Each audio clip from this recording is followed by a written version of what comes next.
There were some big storylines going down last night around the association. So as we look at the Western Conference standings here, PG-13 returning last night, sparking a huge Clippers comeback. Suns are the top seed. They have it locked in. They have all week. They face a far different Warriors team tonight. The Mavs, this was the big story here outside of like Eastern Conference with Giannis doing his thing. Mavs mashing the Lakers, which means if the playoffs started today, and they do not only would LA miss the playoffs, they would miss the play-in as well. DraftKings contributors Jeff Pratt, Julian Edlow, good morning, gentlemen. It's good to see you. Jules, the margin for error for the Lakers is like razor thin right now. How do you like their chances of making the postseason at this point in time? I hate their chances to make the postseason because they're a bad team and they don't have their best players. And that just generally doesn't work. At some point, we have to give up on the Lakers, and it probably should have been a long time ago, and it's definitely now. LeBron is seriously hurt. We'll see if he plays again this season.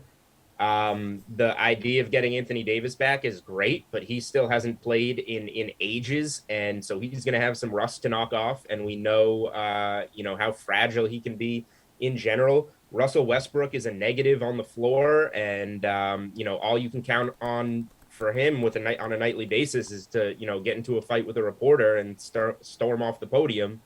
There's nothing good to like about the Lakers right now, so I give them 0% chance of making the postseason. All right, Lakers currently plus 600 to make the playoffs. Jeff, how do you feel about those odds? Anthony Davis hasn't played since the All-Star break, expected to return Friday. However, LeBron James missing last night's loss. He's out through at least tomorrow's game against the Jazz.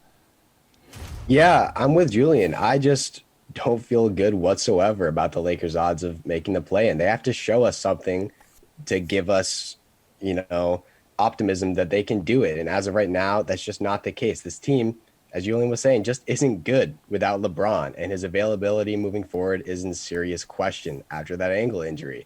And Anthony Davis, like you said, Emerson, he's supposed to come back Friday, but who knows how effective he'll actually be. He's been out since February with that mid-foot sprain, and who knows, maybe he gets injured again. He's another one of those guys who's extremely injury prone. This team's trending in the wrong direction, and even if they do manage to sneak into the 10 spot and make the play-in tournament, they'll likely have to travel to San Antonio or New Orleans, win there, and then travel to the Wolves, Nuggets, Clippers, or Jazz in order to just earn a spot in the playoffs. They might win that first playing game, but they're not beating any of the teams I mentioned in that second matchup. Yeah, Jules, they need their two superstars to return to form ASAP. I'm looking at the record in March. LA 4-11. Only the Thunder and Trailblazers are worse.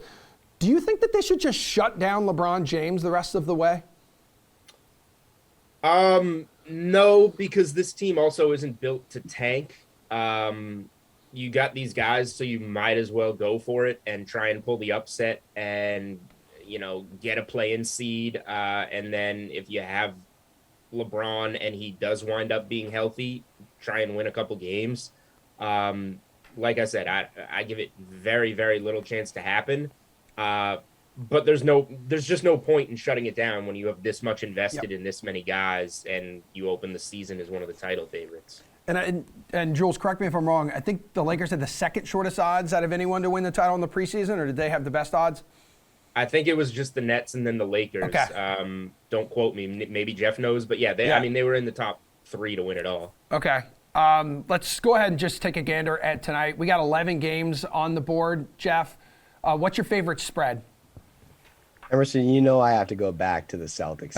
They're coming off an overtime loss in Toronto where Jason Tatum, Jaylen Brown, and Al Horford were all out. Those guys are all back tonight, and I expect Boston to cover this 5-point spread, even without Robert Williams, against the Miami Heat. These are two top seeds in the East that are heading in complete opposite directions. Boston's 8-2 in their last 10. Miami's 4-6, including bad losses to the Knicks, Warriors, and Nets. We know how good the Heat are defensively, but their offensive limitations have always been very concerning to me. Between Jimmy Butler and Tyler Hero, they only have two guys averaging over 20 points per game, and both of them are just barely clearing 20 on a nightly basis. That's not enough firepower to get it done in the playoffs, and it's not enough to get it done against the league's best defense. Yeah, Jules, Eastern Conference is coming down to the wire. 4 teams within 1.5 games of each other, including Miami and Boston. But Jeff made a good point. Like, since that little sideline kerfuffle, like, Miami just seems to be regressing, collapsing, imploding. Yeah, Jeff mentioned whatever it was, the Nets, Knicks, and Warriors losses. You can also throw the Sixers loss in there without Embiid and Harden. And the Warriors one was without Steph, Clay, Dre, Otto Porter. Whatever happened in Miami, it's not good. So I had the same spot circled. I'm going to the same spots down the stretch. You're going to see a lot of the same plays out of me, and it's been Celtics, Celtics, Celtics, Celtics. And no Rob Williams. I'm going to play the Celtics because I don't like Miami right now. They're headed in the wrong direction. The Celtics, they blew out the Wolves again. They've been blowing everybody out on Sunday. And then they took what seemed to be, it would have been great to get that game in Toronto, but they took what seemed to be an obvious rest day. You're home, teams going out of the country to Toronto, and then coming back Wednesday at home to play a huge game in terms of the 1 seed against Miami. So why not just keep those guys home, rest them up, and take advantage of this spot? And I think that's what they're going to do. Jules, how about a game total you think is intriguing? We got 233.5, the highest on the board for a couple games. You got Nuggets and Pacers, and then also looking at Grizz and Spurs with the same total.